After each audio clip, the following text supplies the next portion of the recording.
We had many eruptions since 2021 in the Reykjanes Peninsula of Iceland.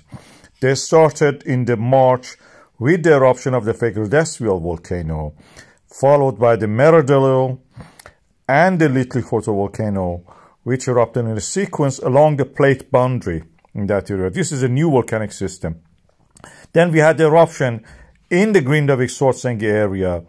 First one, and the second one, which actually invaded one of the defensive walls, and the third one just in February, which surrounded the Svartsengi Blue Lagoon geothermal power plant and the spa, and caused the cutting of the road, bursting of the pipes, and damage to the infrastructure in that area, which caused delays in the delivery of the electricity power and hot water for maintaining of the structures, including the roads there.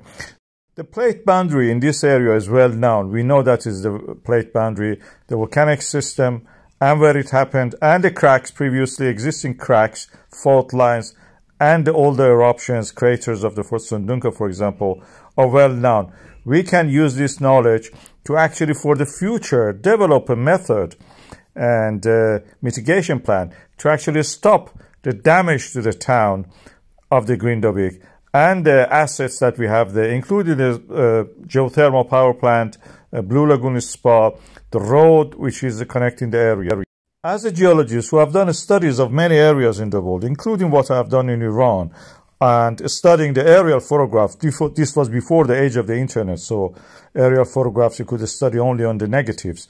I have encountered a lot of structures like this, what you see now in this Google image, that has been built by the Iranians over thousands of years to stop the fluids, in this case water, flood water, and being wasted, gone to the lowlands.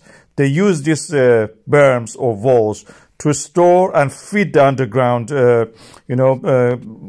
irrigation channels that they have built there underground for hundreds of kilometers. And this is a method that I suggest that we use also in the area of the Reykjanes Peninsula along this Svartsengi volcanic system to actually stop this. There are many studies by the Iranians on this field. This is an 11th century book about the hydrology. This is a book about the hydrology and how to actually find water, stop water, direct water, measure the distances, measure the heights, mountains, and even some inventions that the person who has written this book has done for his time is very advanced in that sense.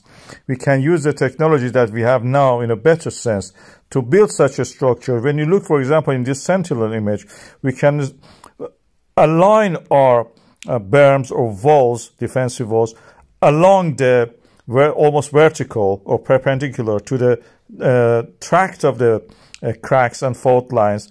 Each one of these will stop any of these eruptions which happen along its course, and then we can direct them to go around the town of the Grindavík, those areas that actually can be stopped, directing and trapping the lava in between the two highlands of the Thorbjorn Svartsengi and the one to the lowest east, toward the southeast, lowest part of the right side.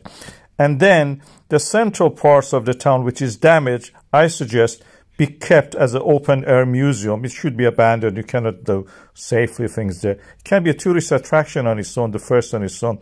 And the parts that we have abandoning, we can build them around these two areas, to the east and the west of the town, and use the harbor in the middle as the fishing for the fishing industry, for the companies who have the. This is a plan, of course. We have to study the contours.